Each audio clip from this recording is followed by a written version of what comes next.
Ok, chicos, ¿cómo están? Bueno, estamos con los chicos de primero medio para trabajar con la parte de química. Ya, bueno, como ya ustedes vieron su guía, ¿cierto? Estamos pasando por una situación bien complicada, compleja para todos, ¿ya? Y la verdad es que estamos tratando de hacer, digamos, todo esto de la mejor forma posible y tratar de acompañar un poco su aprendizaje y que el material que ustedes reciben en sus casas, que están leyendo de manera digital o en formato físico, puedan trabajarlo de la mejor forma. ¿Ya? Para primero medio nosotros partimos en química haciendo un repaso de todo lo que ustedes habían trabajado ya en la parte, digamos, de átomos. Ya la clase que alcanzamos a tener de química, yo logré visualizar, ¿cierto?, de que habían chiquillos que se manejaban bastante en los conceptos básicos, digamos, de átomos. Ya, aún así, hay que profundizar un poquito más en lo que respecta, digamos, a la teoría de química. Así es que es la razón, digamos, por la cual ustedes tienen en este momento la guía de química asociada, digamos, a todos los que son los modelos. Ya, vamos a hacer un pequeño recorrido, vamos a tratar de ser muy breves, digamos, con el tema de la parte de la historia y la teoría, para centrarnos básicamente en el modelo actual, digamos, que se acepta para este modelo atómico, porque desde ahí nosotros nos vamos a meter después a estructurar la materia ya de una manera más, un poco más, eh, digamos, con un poco más de claridad, ya no, tratando obviamente de entender la química no como una simple definición de algo, sino que más bien entender la estructuración que la teoría nos entrega, digamos, para el tema, digamos, de átomos. ¿Ya? Ahora, sabemos nosotros que si nosotros hablamos de átomos, estamos hablando de lo que es la estructuración de la materia, por lo tanto, entender de alguna manera la química del átomo a nosotros nos va a permitir después poder entender todos los niveles que vienen después hacia arriba. Me refiero al nivel, ¿cierto?, de átomos, luego de las moléculas, entender las moléculas más grandes, entender cómo funcionan las células, entender cómo funciona la vida en general. Entonces, esa es la razón, digamos, de por qué nos metemos tanto en lo que es entender muy bien lo que es la estructura del átomo. ¿Ya? Si vamos a la pantalla, ya, ustedes van a ver, ¿cierto?, que en su guía ahí aparece un mensajito de saludo, ¿ya? Y comienza, ¿cierto?, una breve explicación acerca de la que es la historia del átomo. Fíjense que las primeras personas, y etimológicamente el concepto de átomo proviene de los filósofos, como menciona aquí, ¿ya? Donde señalan y refieren, digamos, en este caso, a Demócrito, ¿ya? A Demócrito como uno de los filósofos, digamos, que se empoderó de este concepto de átomo, ¿ya? Que etimológicamente significa indivisible o que ya no tiene más división. ¿Ya? Simplemente él lo que se hizo, ¿cierto?, es que se quedó mirando una estatuilla, ¿ya? Y quedó pensando y dijo que en realidad la materia ya tenía que llegar a un punto donde ya no se iba a dividir más. ¿Ya? Y de ahí aparece, ¿cierto?, la palabra átomo. Y fíjense que, bueno, habían otras propuestas en realidad, tomamos solamente la de Demócrito, ¿ya? Y fíjense que después aquí en la guía también nos mencionan que 2000 años más tarde, ¿ya? Después de los filósofos griegos, recién se empezó a hablar nuevamente de un modelo atómico, es decir, pasaron muchísimos años en los cuales las personas no tenían, digamos, cómo poder eh, pragmatizar esta idea, digamos, de átomos. Bueno, y empezaron, ¿cierto?, a ver los modelos atómicos. Ahora, el modelo atómico que después se plantea, ¿cierto? Eh, bueno, en 1808 aparece, ¿cierto?, John Dalton con un nuevo modelo, ¿cierto? Para hablar, ¿cierto?, de que el átomo era una partícula más pequeña y que era un elemento, ¿cierto?, que va conservando sus propiedades. De alguna manera él toma lo de Demócrito y comienza a hablar de lo mismo que Demócrito había hablado, es decir, aquí no hay ninguna prueba que haga, digamos, ver pragmáticamente en la práctica, ¿cierto?, que exista el átomo.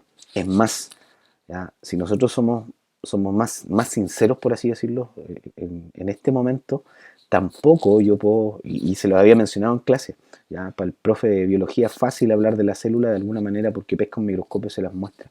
Y en el caso del modelo atómico, aquí lo que nosotros estamos viendo corresponden a modelos que se han generado a partir de cálculos matemáticos que se han hecho a partir del comportamiento electrónico que tiene la materia. ¿Ya?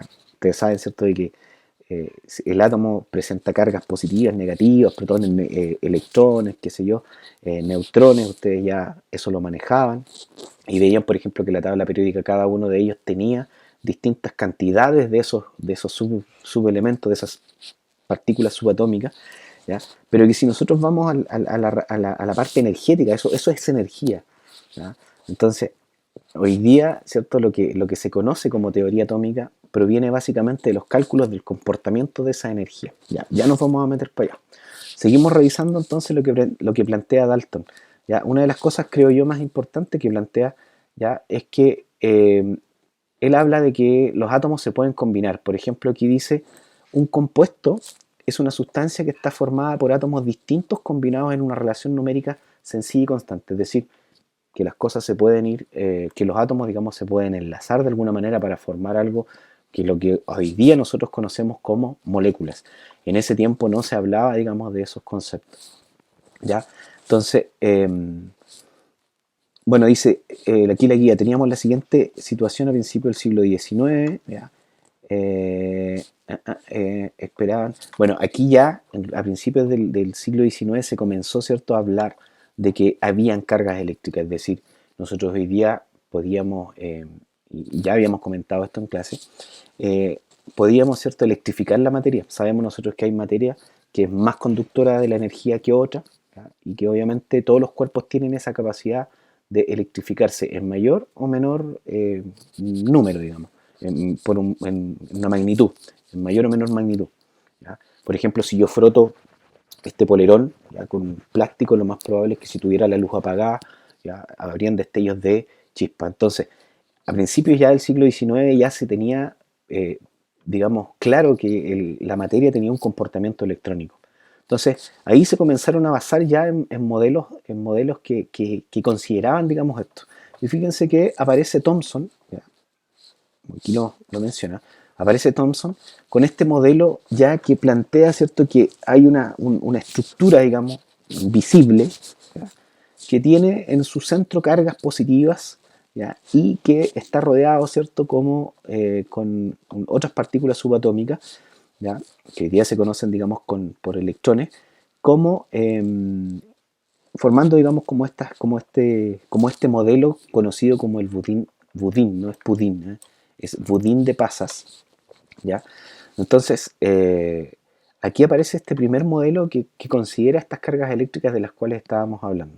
Hoy día se sabe, ¿cierto?, de que ese modelo de alguna manera es un tanto distinto, ¿ya? Pero aquí ya tenemos una idea, ¿cierto?, de cómo Thomson, ¿ya?, a través de, ¿cierto?, de la electrólisis, ¿ya?, de los cuerpos, es capaz de poder definir, digamos, esto como una serie, digamos, como una serie de partículas que tienen cargas, que están ahí, digamos, formando este macizo, ¿ya? Concluye, ¿cierto?, que el átomo es una esfera maciza de carga positiva en las que se encuentran incrustados los electrones, ¿ya?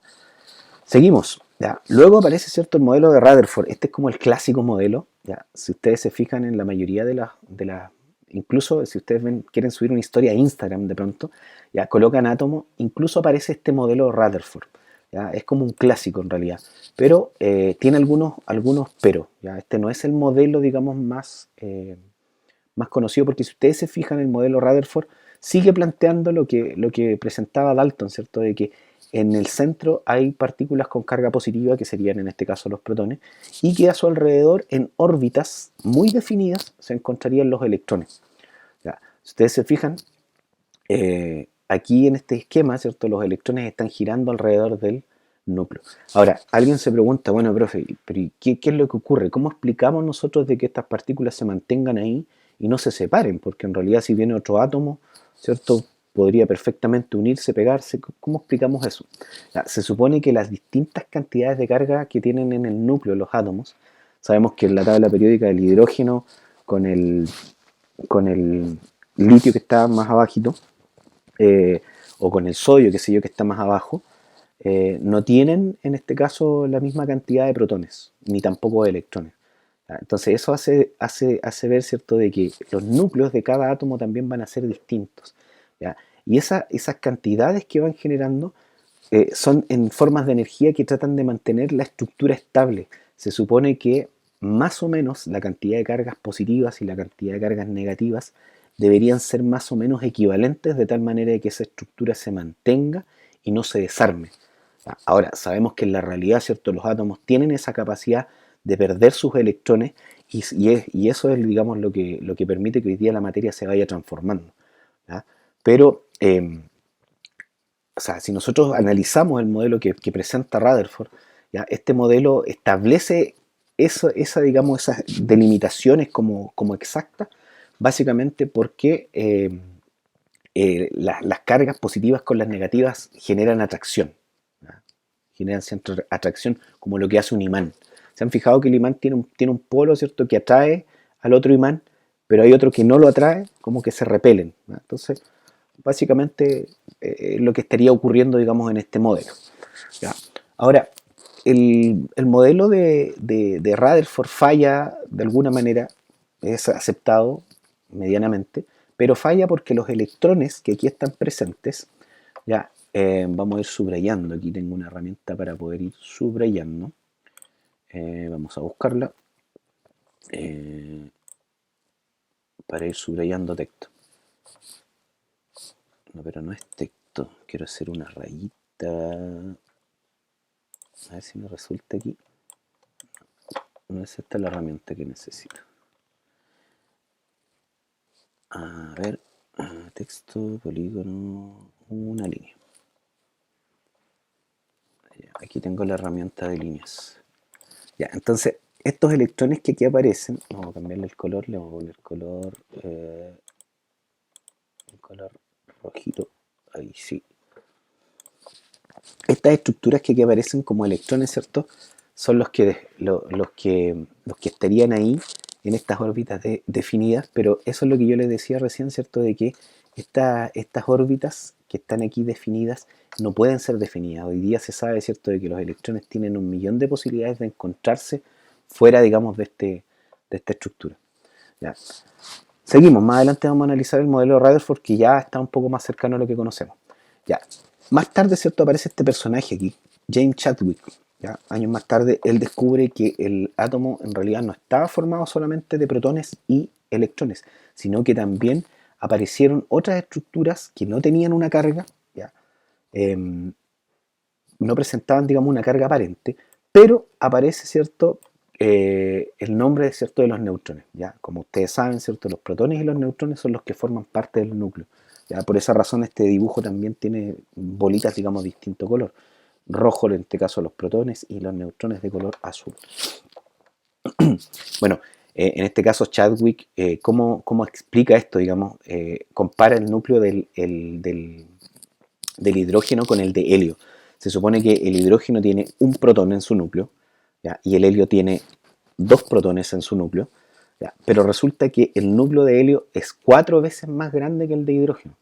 Entonces, ¿qué es lo que dijo Chadwick? Algo tiene que haber, digamos, dentro de este núcleo de helio para que sea más pesado que el del hidrógeno.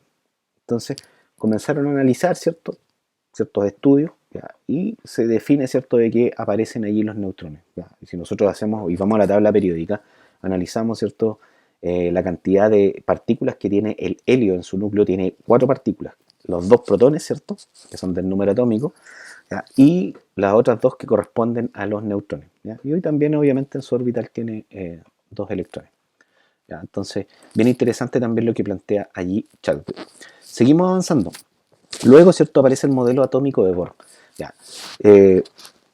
Bueno, aquí hay varios personajes, digamos, que aportan, digamos, en esto, ¿ya? Y nos encontramos, ¿cierto?, con que Bohr plantea, ¿cierto?, un modelo donde el núcleo, como todos los demás lo habían planteado, aparece aquí en el centro, ¿ya? Y los electrones se ubican alrededor, pero que están en distintos niveles, ¿ya? Si ustedes se fijan, aquí el electrón estaba en un solo nivel, ¿ya?, girando alrededor del otro. Pero Bohr, ¿qué es lo que plantea? Plantea, ¿cierto?, de que los electrones deberían estar en distintos niveles. Y hoy día, si nosotros observamos la tabla periódica, nos vamos a encontrar que la tabla periódica también está ordenada. Desde arriba, el hidrógeno y el helio, ¿ya?, con el primer nivel, ¿ya? Avanzamos, ¿cierto?, con el litio, ¿ya?, neón con el segundo nivel, y hacia abajo nos vamos a encontrar, qué sé yo, el francio, el radio, al último abajo, ¿ya?, con otros elementos, ¿cierto?, que están, digamos, abajo. Es decir, mientras más abajo nos encontremos, los niveles de energía se supone que van aumentando. Ahora, esos electrones obviamente un átomo a medida que aumenta sus niveles de energía es porque tiene más cantidades de electrones, ¿ya? Hoy día se sabe, ¿cierto?, de que los electrones se van agregando de manera ordenada y sistemática en los niveles, de tal manera de que la estructura del átomo, ¿cierto?, se mantiene eh, bastante estable, entre comillas, ¿ya? Como la estudiamos. Conviene estudiarla estable, digamos, porque eh, si no, se nos pone complejo esto. Ya, de hecho, los átomos que están en la tabla periódica que nosotros estudiamos siempre son, recuerden que son átomos neutros, ¿ya? Y que son átomos estables, ¿ya? Y por eso usamos la tabla periódica para estudiar. Bueno, después plantea, ¿cierto? Según Planck y Einstein, ya hablan, ¿cierto?, de que los electrones tienen esa capacidad de saltar de un nivel a otro. Entonces, ¿qué es lo que ocurre? Cuando empezaron a darse cuenta, ¿cierto?, de que los electrones tienen esta capacidad de poder moverse, de saltar de niveles a otros, ¿ya? Se dieron cuenta de que en realidad la materia, cuando nosotros hacemos esto para electrificarla, eso es lo que está ocurriendo, digamos. Si bien es cierto, cuando yo hago esto, el polerón no se desarma, la materia, digamos, se mantiene más o menos constante, pero esa agitación que se le da, nosotros le aplicamos energía y hace que estos electrones se vayan moviendo de los orbitales que aquí aparecen, ¿ya? Los orbitales que aquí aparecen. Entonces, ¿qué es lo que ocurre? Cuando, cuando esos electrones van pasando de un lado a otro, incluso hoy día, ¿cierto?, se sabe que esos electrones pueden pasar a los niveles de energía de otro átomo, ¿ya? Por lo tanto, eso es lo que estaría explicando hoy día de que la materia pueda transformarse, ¿ya? Hay un principio bien lindo que habla por ahí del principio de Lavoisier, que dice que la materia no se crea ni se destruye, sino que solo se transforma. Entonces, aquí nos encontramos con que los electrones de alguna manera van a ser responsables de poder saltar de un nivel a otro. Incluso más adelante vamos a ver que son los responsables de formar los enlaces químicos, que probablemente ustedes ya en cursos anteriores ya lo han revisado, digamos. ¿Ya? Seguimos. Eh, bueno, aparece después el modelo mecano cuántico actual, ¿ya? Y este, digamos, es el modelo más aceptado hasta la hora. Ahora, aquí entramos, ¿cierto?, en este modelo se centra básicamente en lo que se conoce como, o sea, no es lo que se conozca, sino que este modelo se centra específicamente en lo que son los electrones para poder estudiar esto, ¿ya? Se centra netamente en lo que son los electrones para el estudio de esto. Ahora, como ven, ¿cierto?, que los electrones cuando pasan de un nivel a otro, qué sé yo, es responsable de la transformación de la materia, entonces el modelo mecano cuántico se empieza a centrar ahí, en qué es lo que pasa con ese comportamiento de los electrones para poder trabajar con ellos, ¿ya? Entonces, ya, el modelo mecano cuántico en sí, con el objetivo en general que tiene, es tratar de ubicar en un lugar un poco más preciso los electrones, ¿ya? Nosotros más adelante en realidad vamos a hablar del modelo mecano cuántico, digamos, para poder ocuparlo, porque cuando nosotros más adelante hagamos configuración electrónica para poder ubicar cada uno de los electrones que tiene, por ejemplo, el sodio tiene 11 electrones, si nosotros los queremos ubicar en cada nivel de energía, ¿ya?, ahí nos vamos a encontrar con que vamos a necesitar de este modelo, y particularmente los números cuánticos y de la configuración electrónica, para poder, en este caso, dibujar un modelo atómico todavía más preciso, ¿ya? Yo ahora, bueno, explicarles un poco la guía, ¿ya? Ahí aparece el modelo mecano cuántico, ¿ya? Si yo sigo más adelante, ¿ya?, aquí aparecen algunos ejercicios para que ustedes vean, digamos, el tamaño, ¿ya? Quiero que presten atención en esto, hablando ya de un modelo atómico que presenta los tamaños. Vamos a dejar aquí un ratito colgadito el modelo mecano cuántico, después nos vamos a meter un poquito allí, ¿ya? Pero quiero que se hagan una idea más o menos, y aquí aparece un ejercicio, para que se hagan una idea ustedes del tamaño del átomo. De partida, si ustedes se fijan, aquí aparecen unos numeritos que es lo que se conoce como notación científica. Yo espero que en matemática ustedes hayan trabajado la notación científica, que en realidad es una herramienta matemática que sirve para utilizar números que son muy pequeños o números que son muy grandes, transformarlos en números que sean un poco más amigables. Ya, por ejemplo, aquí tenemos, esta coma que aparece aquí arriba en realidad es la que nosotros la usamos aquí abajo normalmente, ¿eh? No se asusten, digamos, con ello, ¿ya? Pero aquí dice 1,6725 multiplicado por 10 a la menos 27.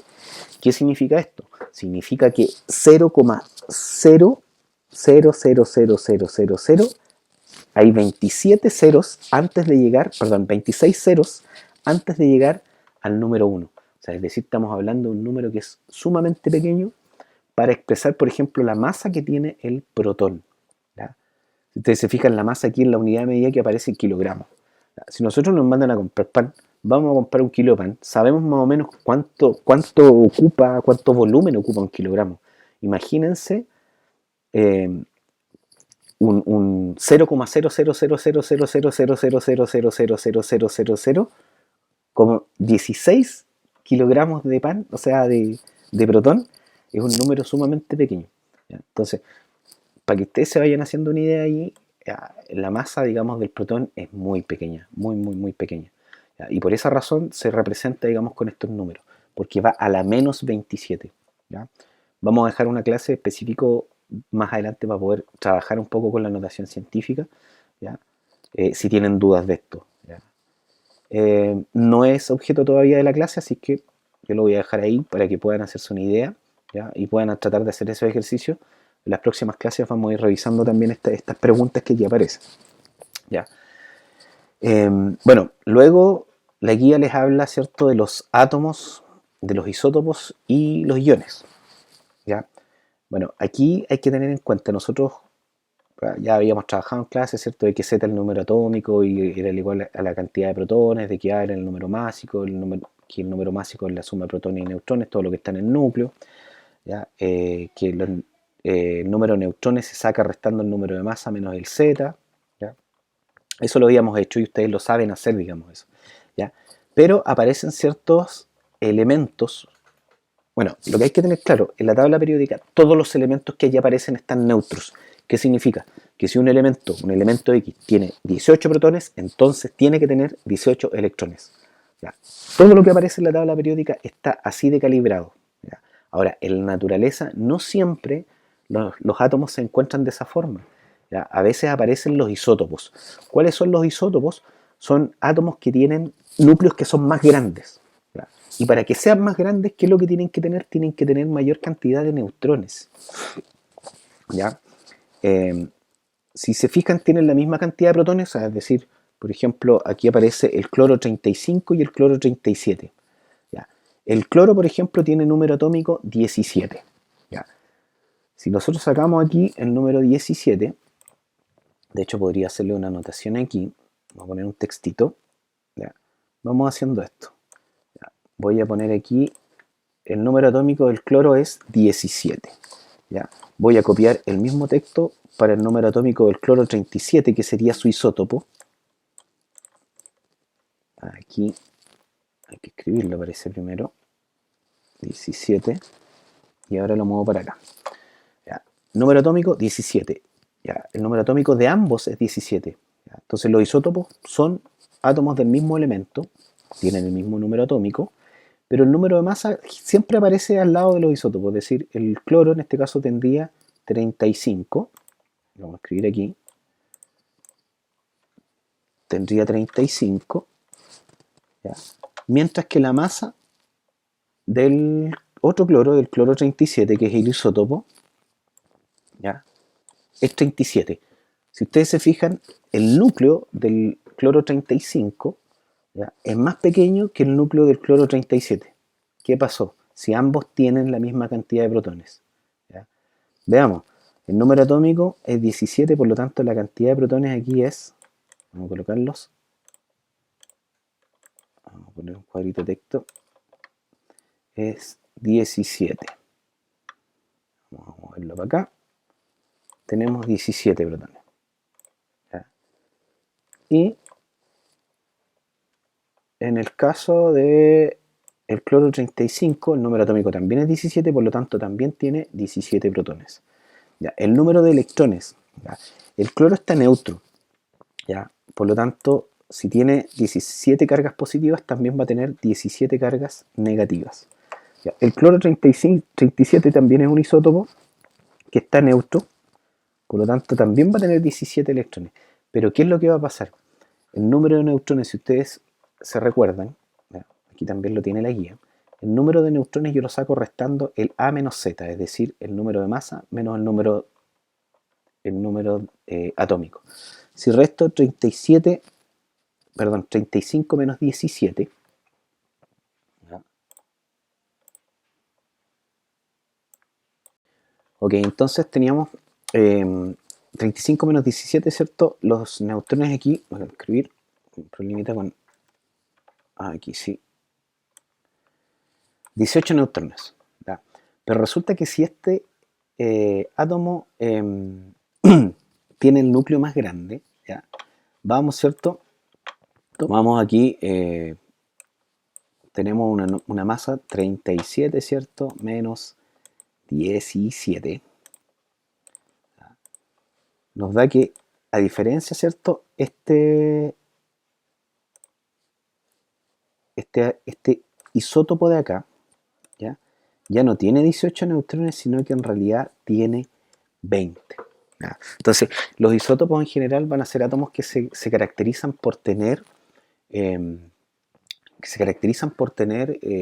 núcleos más grandes. ¿Ya? Y la razón de ello es básicamente porque presentan muchos neutrones. Los isótopos son muy bien mirados por la gente que estudia energía nuclear. ¿Ya? Quizá se ha descubierto, ¿cierto?, de que los núcleos de los átomos tienen una cantidad de energía que en el momento en que logran romper el núcleo se libera de manera expansiva. ¿Ya? ¿Ustedes han escuchado hablar de la energía nuclear? ¿Ya? Por lo tanto, la gente que quiere obtener a partir de los átomos energía pone su atención, digamos, en los isótopos, y básicamente es porque los isótopos tienen grandes núcleos. Si tienen grandes núcleos, tienen mayor energía almacenada. ¿Ya? Continuamos. Después aparecen, bueno, los iones. Los iones ya los trabajamos en clase. Ustedes saben que los iones son aquellos que presentan cargas positivas, digamos, o negativas. ¿Ya? Y básicamente eso se da porque siempre un átomo tiene la capacidad, no me gusta la palabra gana, pero eh, captar un electrón, ¿ya? Si capta un electrón queda cargado negativamente porque tiene más cargas negativas, ¿ya? Y si es un ion de tipo positivo es porque pierde electrones, ¿ya? Eso aquí lo pueden repasar, lo pueden leer, ¿ya? Y generalmente los iones se van a encontrar, digamos, aquí tenemos por ejemplo un catión, ¿ya? Quiere decir que este perdió 3 electrones y por esa razón quedó cargado positivamente, ¿ya? Y si tiene menos 3, por ejemplo, ¿ya? Va a quedar, digamos, eh, va a quedar con tres electrones más, ¿ya? Bueno, aquí aparece una parte, digamos, de la guía que la vamos a ver más adelante, ¿ya? La quisimos sacar al tiro en realidad porque viene la guía así, ¿ya? Este material venía, digamos, con el tema del enlace, ¿ya? Más adelante vamos a retomar nosotros lo que es la unidad de enlace, ¿ya? Para centrarnos básicamente en lo que es el modelo mecano cuántico. Ahora, aparecen unas actividades aquí, ¿ya? Estas actividades en la retroalimentación nosotros las vamos a estar revisando, ¿ya? Así que para que puedan revisar ahí el sodio, el silicio, el calcio, ¿cierto? Toda la información es muy parecido a lo que está en nuestros cuadernos, que ya lo habíamos trabajado. Ya, lo que sí les voy a encargar de que aquí, por ejemplo, esta parte que dice configuración electrónica, ustedes todavía no la hagan. Ya, yo me adelanté, ¿cierto? Yo la dejé ahí, efectivamente, ¿ya? Para que ustedes la pudiesen trabajar, ¿cierto? Pero esa parte de configuración electrónica no la hagan todavía, ¿ya? Yo voy a dejé ese cuadrito ahí para que ustedes lo puedan hacer, qué sé yo, completarlo lo máximo posible y cuando sepamos hacer configuración electrónica después, nos vamos a meter a sacarla, ¿ya? Así que ahí les pido un poquito de paciencia. Bueno, este material fue extraído, aquí aparece el sitio donde fue extraído. Ya, yo le adapté, le coloqué algunas cosas, ¿cierto? Para poder trabajarlo. Ya, ahora quiero centrarme también un poquito en darme un par de minutos más, no quiero hacer esto muy largo, ya, pero darme un par de minutos para poder revisar lo que es el modelo mecano cuántico. ¿Ya? Aquí vamos a agrandar un poquito esta presentación. ¿Ya? Entonces, el modelo mecano cuántico lo vamos a estudiar, digamos, con mayor detalle en un próximo video, ¿ya? Pero aquí nos vamos a adelantar. ¿Ya? Habíamos dicho, ¿cierto?, que los electrones pueden pasar de un nivel a otro, ¿ya? Es decir, tenemos la estructura nuclear con protones, neutrones, y los electrones en la parte alrededor, digamos, pueden pasar de un nivel a otro. Entonces, esa liberación de energía que nosotros hacemos al momento de frotar, digamos, la materia, electrificarla, ¿ya? Básicamente se da digamos, porque cuando nosotros, por ejemplo, aquí en este dibujito aparece que si nosotros, eh, digamos, aplicamos energía a, en este caso a un electrón, o sea, para poder desprenderlo, digamos, para poder moverlo de un nivel menor a un nivel mayor, ¿ya? Para poder moverlo nosotros tenemos que aplicar energía. Si ustedes se fijan, aquí aparece un monito, es decir, está ahí un nivel menor, para llevar esa piedra hasta la cima del cerro tengo que aplicar energía, ¿ya? Se supone que para poder extraer nosotros un electrón de un átomo también tendremos que aplicar energía. Entonces, lo que nosotros estamos haciendo cuando agitamos esto, estamos aplicando energía y lo más probable es que haya, en este caso, una generación, ¿cierto?, de ese movimiento de electrones. ¿Ya? También, ¿cierto?, cuando los electrones pasan de un nivel mayor a un nivel inferior, ¿ya? Se dice que se libera energía. Si ustedes se fijan ahí, aparece el electrón, un nivel superior a un nivel inferior, ¿ya? Se libera energía. Entonces, esto de alguna manera explica eso que hablábamos delante de que los electrones son los responsables de la transformación de la materia y por qué de alguna manera el modelo mecano cuántico comienza a centrar su idea, digamos, en poner atención solamente en los electrones. Entonces, de aquí en adelante nosotros igual nos vamos a meter solamente en los electrones. Y aquí todo esto del modelo mecano cuántico parte de lo que se conoce como el principio de incertidumbre, ¿ya?, de Heisenberg. ¿Ya? Este es un aporte, digamos, muy importante a la teoría atómica de Heisenberg. ¿Ya? Probablemente les suene muy familiar el nombre. ¿Ya? Si ustedes se acuerdan de la serie Breaking Bad, ¿ya? El profesor de química, para su nombre, digamos, que utilizaba como cocinero era Heisenberg. Básicamente, ¿por qué? Porque era un tipo súper incierto. ¿Ya? ¿Ya? El principio de incertidumbre, de alguna manera, centra o trata de explicar de que el comportamiento de los electrones en sí es un comportamiento incierto, pero no por eso es menos importante. ¿Ya? De hecho, es la explicación que existe para poder explicar la transformación, digamos, de la materia. ¿Ya? Entonces, ese principio de incertidumbre comienza a hablar, ¿cierto?, de que en realidad el electrón no tiene una órbita definida como lo mostraba, como veíamos en el dibujo digamos, en el dibujo que veíamos de Bohr y que planteó Rutherford, ¿ya? Sino que el electrón aquí no está, digamos, tan definido su órbita, sino que más bien, correr esto un poquito para acá, sino que más bien el electrón se mueve en lo que se conoce como una nube electrónica. Si ustedes se fijan aquí, yo tendría lo que es un espectrograma de un átomo de hidrógeno. ¿Por qué es un átomo de hidrógeno? Porque es el único que tiene un protón y no tiene neutrones. ¿Se fijan? Aquí aparece el protón, ¿ya? Y aquí aparecen las posibilidades, no es que estos sean electrones, sino que son las posibilidades de poder encontrar el único electrón que tiene el hidrógeno. Imagínense el enredo que se nos va a armar cuando nosotros nos encontremos con un átomo que tiene 100 electrones. Entonces, el modelo mecano cuántico de alguna manera trata de explicar o dar una aproximación a cómo se comportan los electrones, digamos, dentro de este modelo atómico. ¿Ya? Entonces, por eso aparecen en el modelo mecano cuántico muchos estudios de la física y muchos estudios de la matemática, porque en realidad las herramientas que se conocen para poder explicar ese comportamiento de los electrones es un comportamiento, como decía al principio de incertidumbre, un tanto incierto.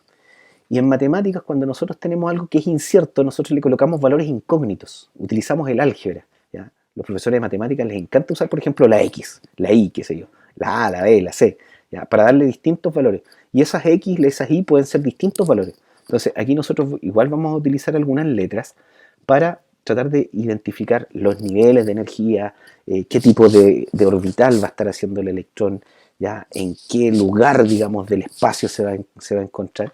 Y por eso, si ustedes se fijan aquí, el modelo mecano cuántico también se vale de lo que es un sistema de referencia.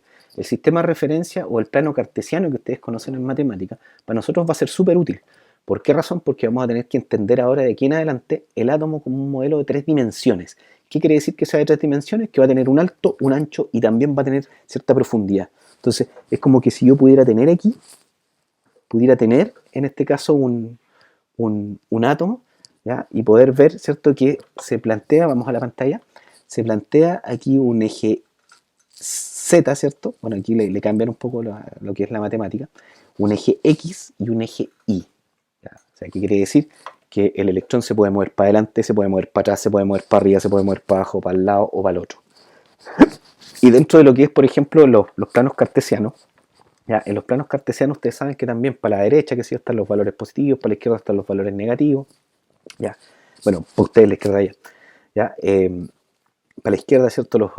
Los valores negativos, ¿ya? Entonces, ¿qué quiere decir eso? Que el electrón va a pasar por lugares negativos y lugares positivos, es decir, hay muchas posibilidades de movimiento, digamos, de ese electrón, ¿ya? Entonces, por eso se llama, digamos, modelo, bueno, que la energía, digamos, está cuantizada, de alguna manera está ordenada, ¿ya? Pero lo más importante es que el modelo mecano cuántico plantea esa diferencia, es decir, plantea que Bohr, de alguna manera, marca la diferencia, dice, con el modelo de Bohr, chuta, el modelo está acá, marca la diferencia con el modelo de Bohr, ¿ya? Porque eh, Bohr planteaba de que hay una ruta definida para el electrón, ¿ya? Mientras que el modelo mecano cuántico dice no, no es tan definida porque en realidad puede ser así, puede ser para acá, puede ser para allá. Entonces nos encontramos, ¿cierto?, con esa, con esa gran diferencia, ¿ya? Ahora, para poder explicar después el modelo mecano cuántico, y lo vamos a dejar hasta ahí hoy día, ¿ya? Aparecen lo que son los números cuánticos, ¿ya? Los números cuánticos los vamos a ver en otro video, con otra guía, ¿ya? Y los vamos a ir trabajando, digamos, más adelante, ¿ya?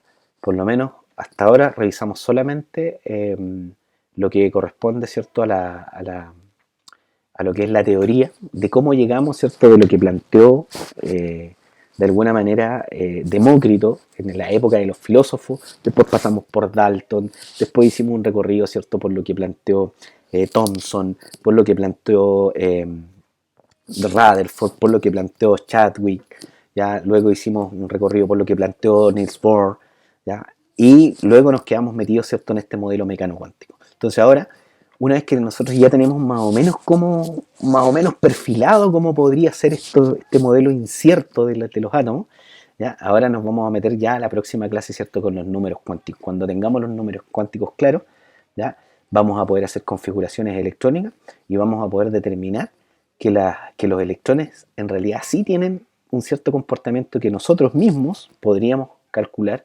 gracias a que todos estos científicos, ¿cierto?, nos han ayudado a eh, entender, digamos, este modelo, ¿ya?